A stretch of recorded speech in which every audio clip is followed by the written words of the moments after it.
प्रिय बच्चों, नमस्कार।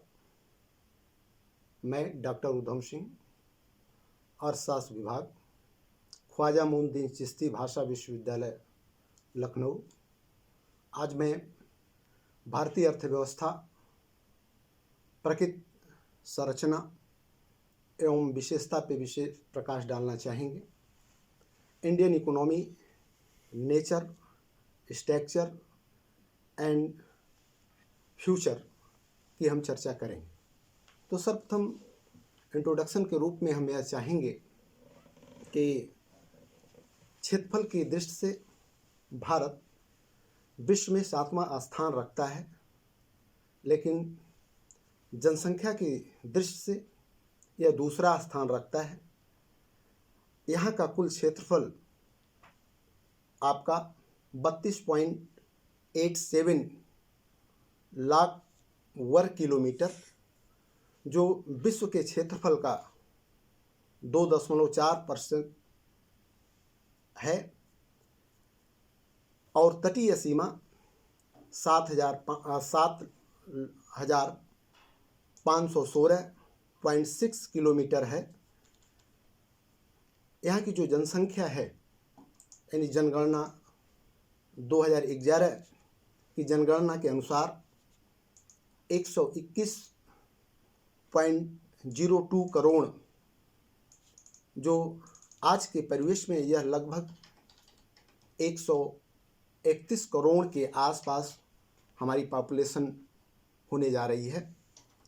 भारत का इस समय खाद्यान्न उत्पादन के क्षेत्र में आत्मनिर्भरता के साथ साथ विश्व के औद्योगिक क्षेत्र में भी भारत अपना 10वां स्थान रखता है। इस क्षेत्र में अनेक प्रकार की भूमि, खनिज संपदा, वनस्पतियाँ, कृषि उत्पादन, जलवायु, अनेक प्रकार के पाए जाते हैं, जिसके कारण इसका उपयोग, या हम इसे यह भी कह सकते हैं, इसके कारण इसको महाद्वीप का नाम दिया जाता है। और अब हम बात करते हैं भारतीय अर्थव्यवस्था की प्रकृति के ऊपर। Nature of Indian economy. Nature of Indian economy की अगर हम बात करते हैं तो सर्वप्रथम आता है भारतीय अर्थव्यवस्था एक मिश्रित अर्थव्यवस्था है, यानी जिसके विकास में निजी संस्थाएं, सार्वजनिक संस्थाएं, ये दोनों मिलकर के भारतीय अर्थव्यवस्था को क्रियान्वित करती हैं और कार्य करते हैं। और भारतीय अर्थव्यवस्था एक प्रगतिशील अर्थव्यवस्था है, जिसमें हमें लोकतांत्रिक व्यवस्था के आधार पर तीव्र एवं तकनीकी विकास की ओर बढ़ने की जो ललक है, निश्चित रूप से भारतीय अर्थव्यवस्था में इस तरह की व्यवस्थाएं देखने को मिल रही हैं। और दूसरी बात आती है, भारतीय अर्थव्यवस्था समतावादी अर्थव्यवस्था, यानी समान अवसर प्रदान करना और समाज की संरचना विकसित करना, समाज के गरीब या पिछड़े वर्गों को सरकारी अनुदान दे करके उन्हें विकसित करना और सरकार की नीतियों को उन तक पहुंचाना समतावादी अर्थव्यवस्था के अंतर्गत आता है। भारतीय अर्थव्यवस्था एक संघीय अर्थव्यवस्था है, जिसके अंतर्गत हमारा आर्थिक उत्तरदायित्व, अधिकार, क्षेत्र, केंद्र और राज्य दोनों के सामंजस्य के हिसाब से हमारी अर्थव्यवस्थाएं संचालित होती हैं और क्रियान्वित होती हैं। भारतीय अर्थव्यवस्था एक विकसित अर्थव्यवस्था की अगर हम बात करते हैं तो जो अर्ध विकसित अर्थव्यवस्था से निकल करके विकसित अर्थव्यवस्था की ओर अग्रसर होने का लक्ष्य निश्चित रूप से भारतीय अर्थव्यवस्था में विकासशील अर्थव्यवस्था का गुण विद्यमान है और भारतीय अर्थव्यवस्था की जो प्रकृति है उसके अधीन वह क्रियान्वयन के रूप में कार्य कर रही है। भारतीय अर्थव्यवस्था एक उभरती हुई अर्थव्यवस्था, यानी जो रूस, अमेरिका, जापान, ब्राज़ील, चीन आदि देशों के साथ मिलकर के विश्व अर्थव्यवस्था एवं राजनीति में एक प्रभावपूर्ण तरीके से अपनी उपस्थिति, अपनी क्षमता का भरपूर प्रयोग करना चाहती है, जो आज के परिवेश में भारतीय अर्थव्यवस्था में यह गुण देखने को मिल रही है। भारतीय अर्थव्यवस्था एक लोचपूर्ण अर्थव्यवस्था है, यानी जिसमें किसी भी संकट में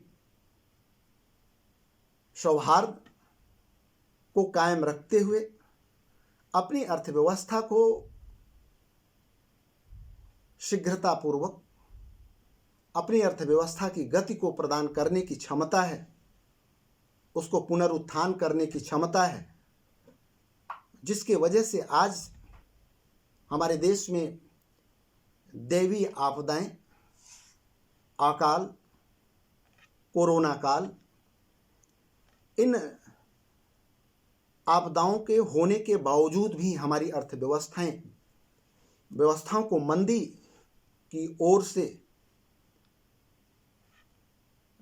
कैसे हम गति प्रदान करें, भारतीय अर्थव्यवस्था की एक क्षमता है जिसके माध्यम से अपनी अर्थव्यवस्था को गति दे सकती है। दूसरी बात आती है भारतीय अर्थव्यवस्था की संरचना पर अगर हम चर्चा करते हैं तो भारतीय अर्थव्यवस्था की संरचना यानी स्ट्रक्चर ऑफ इंडियन इकोनॉमी, भारतीय अर्थव्यवस्था की संरचना भौगोलिक दृष्टिकोण से यानी भौगोलिक वातावरण के दृष्टिकोण से, मानव संसाधन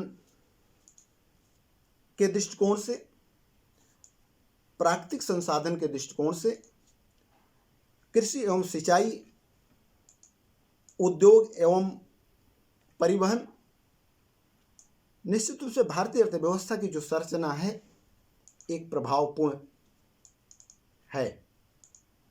भौगोलिक दृष्टिकोण से अगर हम देखें तो भारतीय अर्थव्यवस्था की जो प्रकृति या बनावट उसका निश्चित रूप से चतुष्कोणीय है, जो केवल दक्षिण भाग को छोड़ करके अन्य सभी ओर में या अन्य सभी ओर प्रकृति द्वारा इतनी अच्छी प्रकार से भारत का परिसीमन है जिसके अन्य देशों की इस तरह की उपलब्धता देखने को नहीं मिली है। और साथ ही साथ यह देखा जाता है कि भारत की जो सीमाएं हैं वह प्राकृतिक सीमाएं उत्तर में हिमालय पर्वत, दक्षिण में अरब सागर और दक्षिण पूर्व में बंगाल की खाड़ी और साथ ही साथ दक्षिण में हिंद महासागर स्थित है। और भारतीय अर्थव्यवस्था की संरचना का दूसरा भाग मानव संसाधन। निश्चित रूप से भारतीय अर्थव्यवस्था में मानव संसाधन की प्रचुरता है, जो 2011 की जनगणना के हिसाब से भारत की जनसंख्या 121.04 करोड़, जिसमें 2011 की जनगणना के अनुसार यहाँ पे 1000 पुरुषों पे 940 स्त्रियों का आंकड़ा देखने को मिला है। और भारत में कार्यशील जनसंख्या निश्चित रूप से 39.1% जो बहुत कम है, और कार्यशील जनसंख्या का 58% जनसंख्या कृषि पे ही आश्रित है।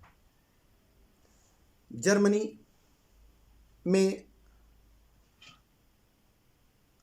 आपका 73%, जापान में 50%, इंग्लैंड में 45%, यानी भारत में कार्यशील जनसंख्या काफ़ी कम है।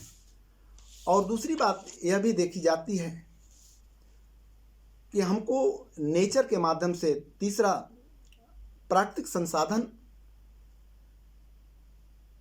हमें भूमि, वन संसाधन, जल संसाधन, खनिज संसाधन, शक्ति संसाधन की प्रचुर मात्रा होने के वजह से हमारी भारतीय अर्थव्यवस्था निश्चित रूप से प्रबल है, उसे सुदृढ़